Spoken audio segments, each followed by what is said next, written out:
Genetics. Introduction to genetics, the foundation of heredity. What is genetics? What is genetics? Genetics is the study of how genetics is basically the study of how traits and characteristics are inherited from one generation to the next. For example, how from the parents the information is transferring to the offspring. For example, if the parent is tall, usually the offspring will be tall, and like all the things which are inherited by the parents. It explains why offspring resemble their parents and how variation occurs within a species. Key concept about genetics. Heredity, the biological process by which parents pass genes to their offspring. Variation, the difference in physical and genetic trait among individual of a species. And then we got heredity, variation. Then we got genes. Genes is segment of DNA that contains instructions for building proteins. And then we got chromosomes. Chromosomes are structured in the cell's nucleus that carry genetic material. And then we got DNA, deoxyribonucleic acid, a molecule that contains the genetic code of organism. Geuger Mendel's contribution. Mendel is the only guy which has like a lot of contribution in the field of genetics. Georg Mendel, an Austrian monk, conducted pea plant. He took up pea plant experiments in the 1860s. His work established the basic principles of heredity, forming the foundation of modern genetics. This is a Punnett square. For example, if we have a gene allele A, capital A and small a, for example, from a dad, and from a mom, capital A, small a. So there is 25% chance that there will be A allele. There's 50% capital A, capital A. There's 50% chance that there will be capital A, small a allele, and there is 25% chance that there will be small a allele. If I have to write it down, for example, if they ask me in percentage, I will do it like this: A equal 25%, A small a is equal to 50%, and small a equal to 25%. This is how you do it. All right. Mendelian genetics, Mendel law and their application. Mendel discovered the basic principle of inheritance, which are known as Mendel law of inheritance. This is the thing which he worked on. Law of dominance.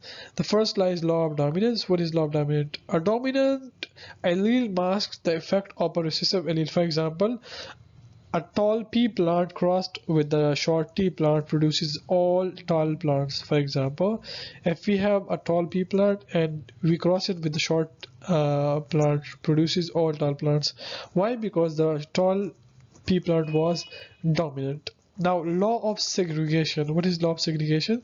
Each parent carries two alleles for which trait but passes only one to their offspring. For example, a plant with T small t genotype can pass either T or T allele. Okay, it can be their luck. For example, it might cross capital D or it might cross small t. Law of independent assortment. Now this is the third law, the genetic Mendelian third law of independent assortment. Genes for different traits assort independently during gamete formation. For example, the gene for seed shape is inherited separately from the gene for flower color. Applications of Mendelian genetics. It is used in breeding plants and animals. For example, if we are breeding plant and animal, for example, if we want a plant of our own choice, we use Mendelian genetics, which helps us a lot. For example, if you want the plants to be bigger or grow somewhere else, so we do some genetic changes. It helps predict the likelihood of inheriting genetic diseases. For example, if there's like a disease, let's suppose anemia, etc., or like the genetic disease, which are transferred from the parent to the offspring, so we can easily detect those diseases. This is a monohybrid cross. Now, for example, if we have allele YY, capital YY, and then we have a small YY, so the one capital and the one small will both come from both, and we will get capital Y and small y. Now, this is known as the heterozygous. above were homozygous. Homozygous means same alleles, while heterozygous mean different alleles. Now if we cross gamete Y, the heterozygous YY, it will give us 25% YY, capital YY, and 50% capital Y, small y, and 25% small yy. Now if you see here, there is a high chance that 3 of the offspring will be yellow. So the phenotype ratio is 3, and the green will be only 1. The small yy will be 1, so we will have only one green plant. Dihybrid, this was more hybrid, the dihybrid. Now if we have allele, if we have different if we have heterozygous, then we will get y, small y, r, small r, gametes from heterozygous parents. Now we will have more chances, we will have very high chances. So there's high 3% yellow, there's 3% green, there's 1 per there is there is 9 ratio, 9 are yellow, 3 are green, and 1 will be yellow. This is how we do it. Now, classical genetics, the chromosomal theory of heredity. The chromosomal theory of heredity proposed by Walter Sutton and Theodore Boveri in the early 19s said that genes are located on chromosome and follow Mendel's law of inheritance. Key principle of the chromosomal theory. The first one is genes reside on chromosome. The second one is chromosome occur in pairs, and meiosis explains inheritance.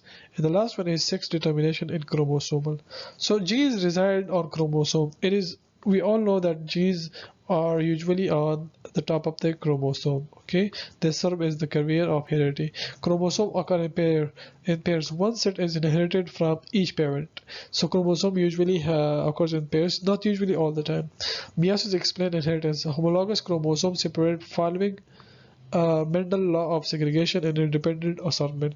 Sex determination in chromosome. The X and Y chromosome determine biological sex.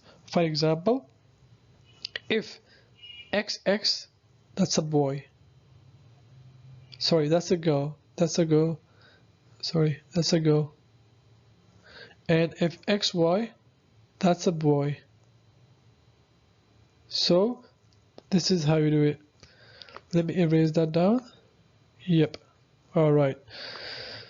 Sex linked traits, for example, example is eye color inheritance, or maybe short or taller, or this thing, genetic linkage, providing that some genes are inherited together. Impact on genetics. This theory laid the foundation for modern genetics, leading to gene mapping, DNA discovery, and advancement in medicine and biotechnology.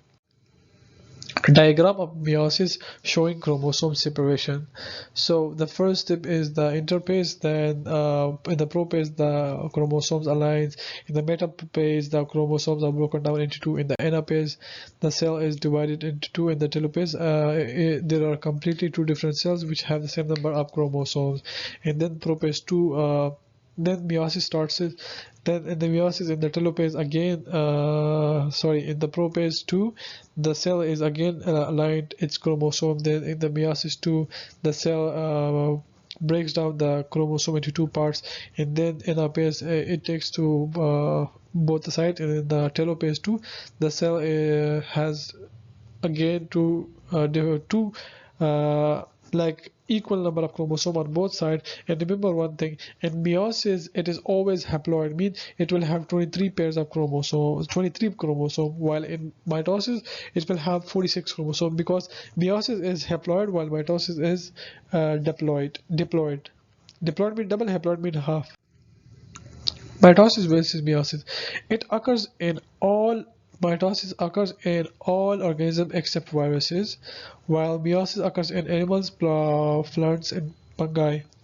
Okay, it creates body cell or one cell division. Okay, and no recommendation of or crossing over, while it creates sex cells. So meiosis is only occur in sex cell, while mitosis occur in body cell.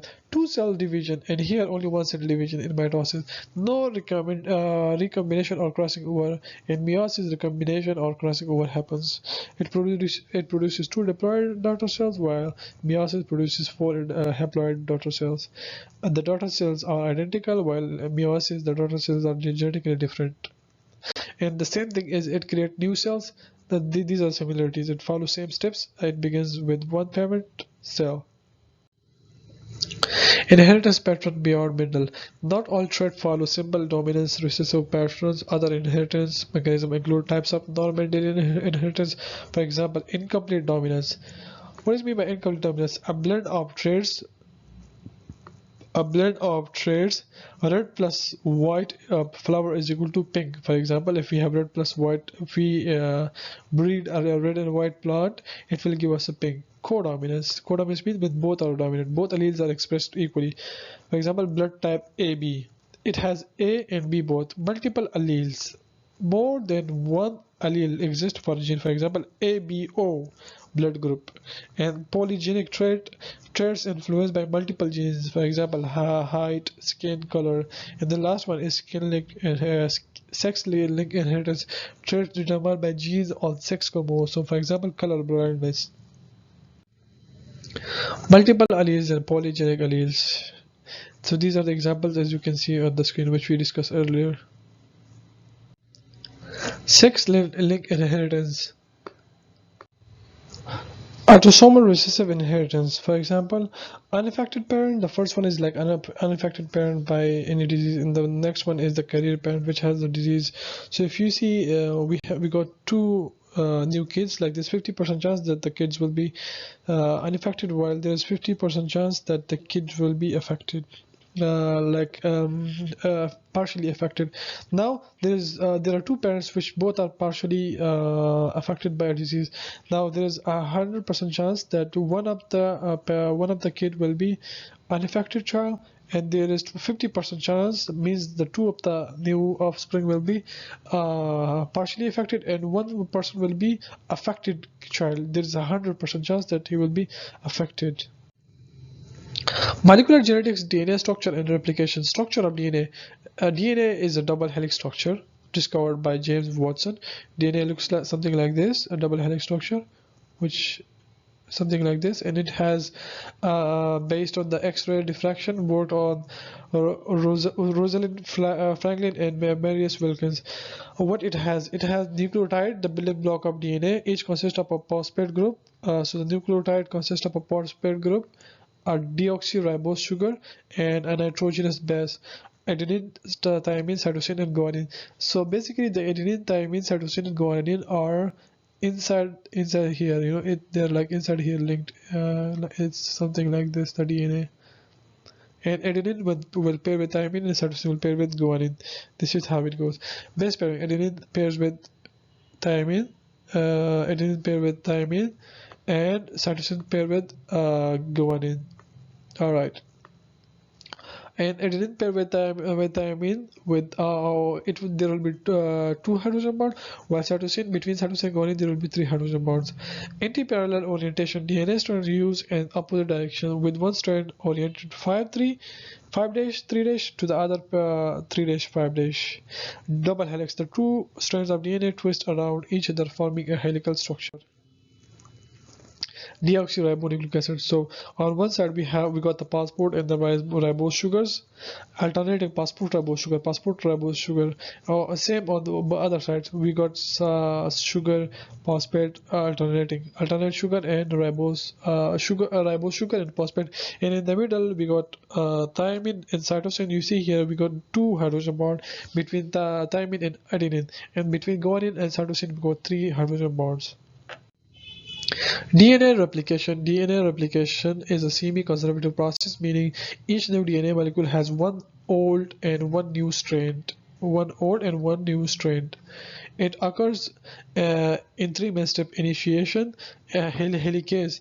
Helicase is an enzyme which unwind the DNA double helix. For example, the DNA first look something like this. Now it divides the DNA to like this. For example, as you can see on the screen, single strand binding proteins, and then primase adds RNA primers to start replication. It makes like this primers, as you can see on the screen. Now elongation. Now in the second step, DNA polymerase adds completely nucleotide to the leading strand. For example, if the strand look like this, okay, it will start elongation, something like this. Leading strand continuously. On the lagging strand, short DNA segment Okazaki fragments are formed. DNA polymerase 1 replaces RNA primers with DNA again. Termination DNA ligase joins Okazaki fragments, completing the new DNA strand, which is in front of you, and two identical DNA will be formed. And both of them will be the same as the last one. So this is how it goes. Now, DNA lagging strand, as you can see here, the DNA is broken down here, and then as you can see, the from here DNA is making again. So it's called Okazaki fragment. The genetic code and protein synthesis. The genetic code is the set of the instructions stored in DNA that determines how proteins are made. Protein synthesis is the process by which cell produces protein based on this code, occurring in two main stages: transcription and translation. The genetic code. Triplet codon. Each segment of 3 DNA or RNA basis codons correspond to a specific amino acid. And then we got universal and reductant. The code is nearly the same for all organisms, and multiple codons can encode the same amino acid. And the last one is start and stop codon. AUG methionine is the start codon. UAA, UAG, and UGA are stop codons signaling the end of protein. And then we have got protein synthesis, which is finished in 2 steps: transcription and translation. In transcription, DNA is copied into messenger RNA by RNA polymerase, while in translation, transfer RNA bring amino acid to the ribosome, matching codon with anticodon.